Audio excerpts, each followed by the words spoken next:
बाबू, तेरी मान से बढ़कर तेरे इस बेटे के लिए दुनिया में और कोई चीज नहीं है। ये ले। सूरज, हमारे लिए भी थारी खुशी से बढ़कर और कुछ ना है बेटा। कितना अच्छा लग रहा है तने खुश देखकर। बाबू,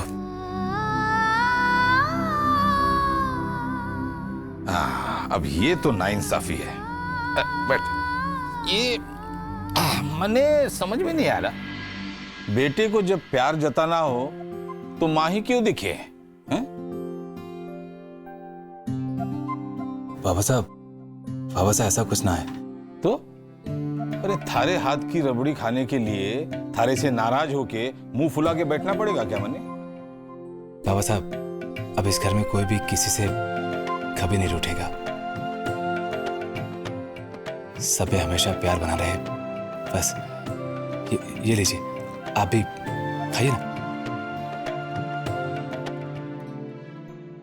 वाह, मजा आ गया। एक और।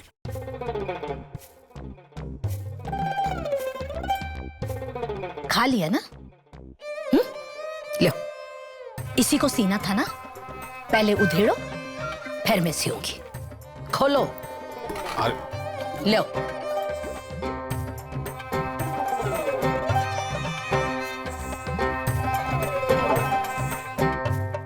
बेटा, अपनी लुगाई के लिए अलग से निकाल के रखी है ना? हैं? जा बेटा, थोड़ी सी खुशियां उसके साथ भी बांट ले। हाँ, जा, इंतजार कर रही होगी। आज का दिन उसका है। जा बेटा, भगवान तुम दोनों को हमेशा खुश रखे। ला बेटा।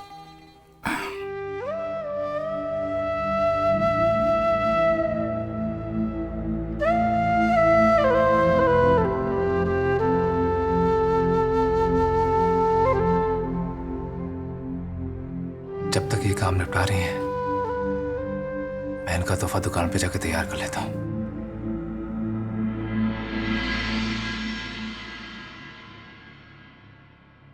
संतोष, तूने सच में बेंदुड़ी ने माफ कर दिया है ना? हाँ, कर दिया है। ऐसे क्यों पूछ रहे हो? पता नहीं, एक बार मैं शेर को गट्टे की सब्जी और पराठा खाता देख विश्वास कर लूं, पर इस बात पे विश्वास करना मुश्किल हो रहा है कि तूने बिंदनी ने आसानी से माफ भी कर दिया और अपना भी लिया।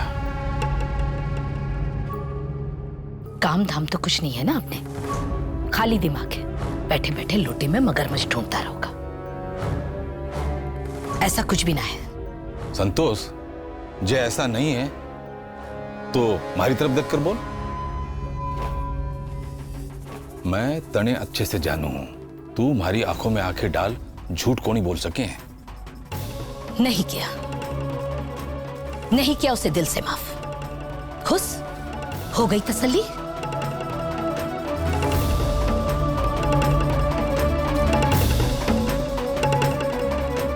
सुनना चाहते हो ना? तो सुनो। मैंने सूरज की बीननी को इसलिए ना रुका कि मने पूरा भरोसा है उस पर। नहीं, मैं तो सूरज की बीननी पर कल भी ना भरोसा करती थी और आज भी ना करती हूं।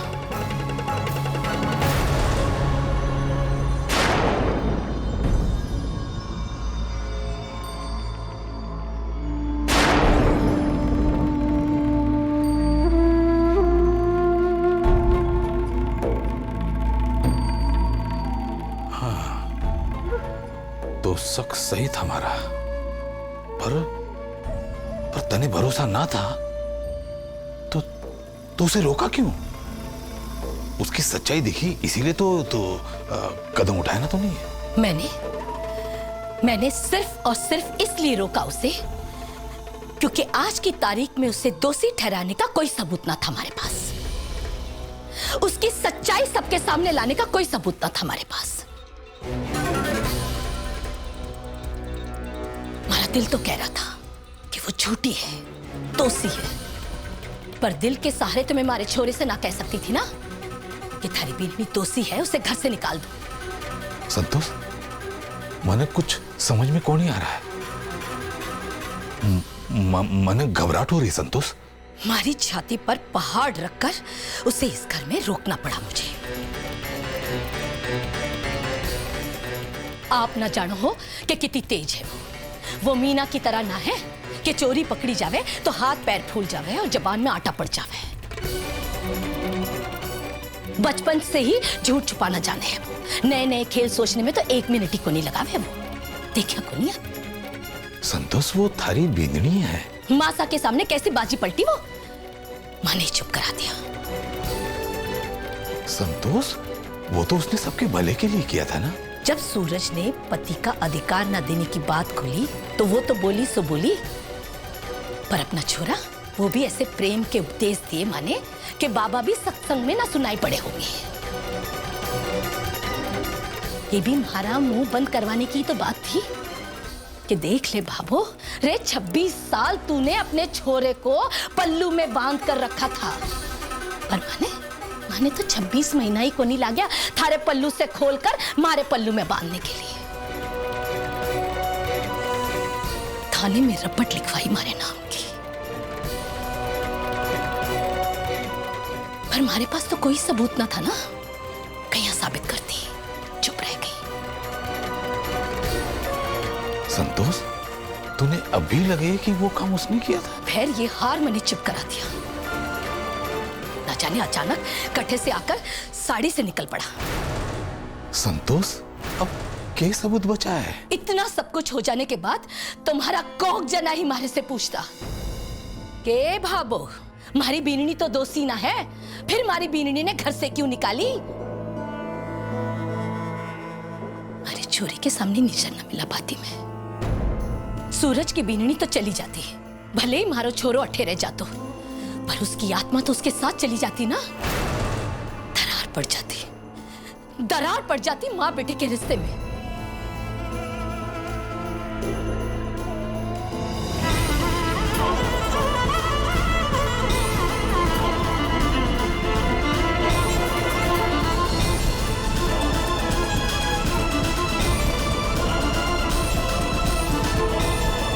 मैं तो सूरज की बीवी पर कल भी ना भरोसा करती थी और आज भी ना करती हूं। मैंने सिर्फ और सिर्फ इसलिए रोका उसे क्योंकि आज की तारीख में उसे दोषी ठहराने का कोई सबूत ना था हमारे पास। उसकी सच्चाई सबके सामने लाने का कोई सबूत ना था हमारे पास।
अरे ये तो वही संध्या जी के कागज हैं।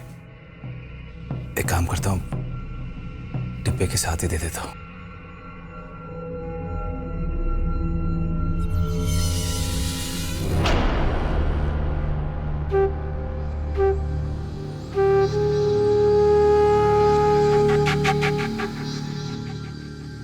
संध्या जी, याद है ना मैंने एक दिन कहा था आपसे, मैं मेहनत करता गया और मेरी जलेबियों में आहिस्ता आहिस्ता मिठास आती गई और आज हमारी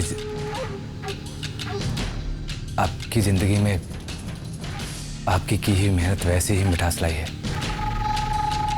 संध्या जी, वो कहते हैं ना कि एक माली अपने फल और एक हलवाई अपनी मिठाई कभी नहीं खाता, लेकिन आज मन कर रहा है। संध्या जी, बहुत दिनों बाद घर में खुशियों का मौका आया है। ये लीजिए, शुरुआत आप कीजिए क्योंकि जीत आपकी है। ये लीजिए। कौन सी खुशी सूरज जी? मैं नहीं हूं खुश तो किस बात की खुशी मनाऊं? झूठी धोखेबाज सब कुछ तो ठहरा दिया गया है मुझे। फिर कैसे खुश हो जाऊं मैं? क्या इज्जत रह गई है मेरी इस घर में? कुछ ठीक नहीं हुआ है सूरज जी। जिस बात की आप ये मिठाई दे रहे हैं मुझे, सब बिगड़ा ही है। यहाँ अब इस घर में हर गलती, हर अपराध मेरा ही सिखाया हुआ माना जाएगा। कल के दिन अगर किसी से एक सुई भी घूमी ना सूरज जी, तो सबकी नजरें आकर मुझ पर ही रुकेगी कि कहीं मैं तो चुरा कर नहीं बैठ गई ना। किसी ने झूठ बोला तो अपने आप को सच्चा साबित करने के लिए वो अपनी उंगली मेरी तरफ उठा देगा कि भाभी ने झूठ बोला, और सब विश्वास भी करेंगे इस बात पर, और मैं अपनी सच्चाई साबित करने की लड़ाई लड़ती रहूंगी। क्या इज्जत रह गई है मेरी इस घर में? मैंने लाख कोशिशें की कि मैं भाभों का विश्वास जीतूं, और वो काम करने की कोशिश की जो लगता था कभी नहीं कर पाऊंगी मैं। कभी हारी, कभी जीती, पर मैं कोशिश करती रही, सिर्फ इसलिए क्योंकि मेरी किस्मत ने मुझे जो दिया मैंने उसे स्वीकार करने की कोशिश की। पर इतनी सारी कोशिशें करने के बाद मैंने क्या पाया? बेइज्जती, अपमान। अपना ही नहीं, अपने परिवार का भी। जिसके जो मन में आया वो कह दिया। किसी ने ये तक नहीं सोचा कि क्या बीती होगी मुझ पर। क्यों चुप रहती हूं मैं? कैसे बर्दाश्त किया होगा मैंने सब? सोचा किसी ने नहीं।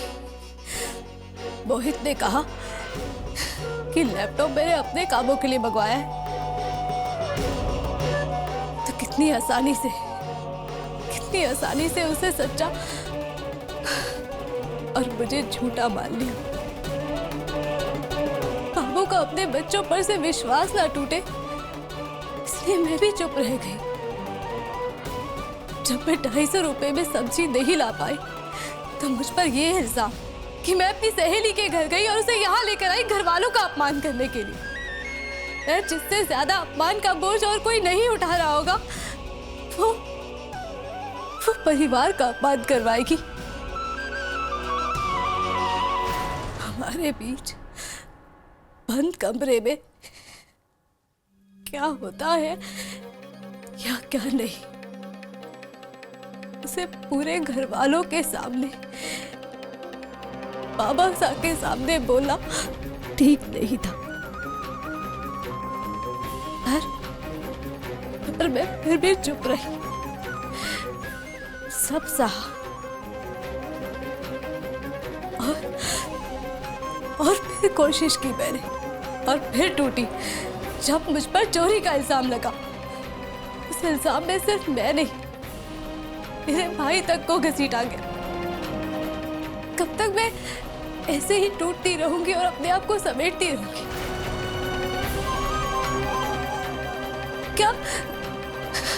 क्या मैं एक इंसान नहीं हूं? मैं चुप रही क्योंकि मेरे भाई से गलती हुई थी, पर उस गलती की भी सजा मुझे क्यों? कब तक मुझ पर ही हर इल्जाम लगता रहेगा और उन इल्जामों को गलत साबित करने के लिए लड़ती रहूंगी मैं? कब तक मेरे खिलाफ ही अदालत लगती रहेगी और उस अदालत में खुद को निर्दोष साबित करने के लिए मैं सबूत इकट्ठे करती रहूंगी? कब तक?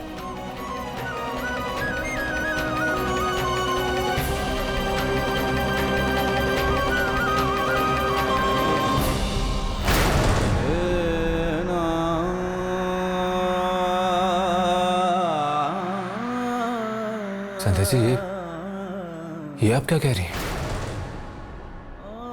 मैंने कभी आपको दोष नहीं दिया और ना ही आपके किसी इल्जाम में आपके खिलाफ हुआ। फिर आप ये... सूरज जी, इस घर में और भी लोग हैं, उनका क्या? एक बात मैं बहुत अच्छी तरह समझ गई हूं कि जो झूठी, चोर, धोखेबाज होने का धब्बा मुझ पर लग गया है, वो मेरी किसी भी कोशिश से हटने वाला नहीं है। मेरी हर बार अग्नि परीक्षा ही होगी और निर्दोष होते हुए भी मुझे ही जलना होगा उन परीक्षाओं में।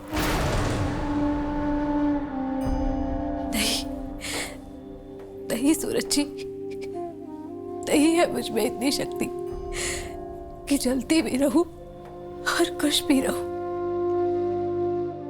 बहुत समझौते कर ली। अब मैं अपने आप से, अपनी गरिमा, अपनी मान, अपने मर्यादा से तो और समझौते नहीं कर पाऊंगी। काश सूरज जी, आपने उस दिन मुझे नहीं रोका होता। काश के उस दिन मैं चली गई होती, इसी में आपकी, मेरी और इस घर की भलाई होती। कम से कम इस तरह टूटती बिखरती नहीं मैं। और आप सब भी अब तक मुझे भूल बुलाकर अपनी जिंदगी में आगे बढ़ चुके होते। बहुत थक गई सूरज जी, मैं बहुत थक गई। अब और नहीं लड़ सकती।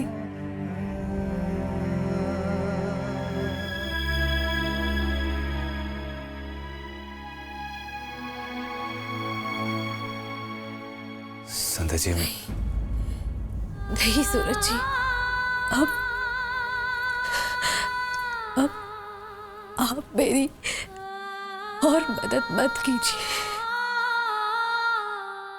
छोड़ दीजिए मुझे मेरे हाल पर,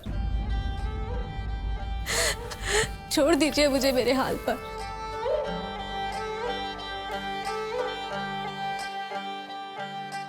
थारे मन की मैं तो ना जानू, मैं तो न जानू, मैं तो ना जानू। ये भूल मारी ये भी न जानू, ये भी न जानू, ये भी न जानू।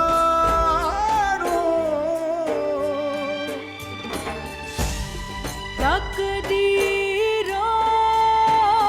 ने खेल वो खेला, उजड़ गया मेरे ख्वाबों का मेला।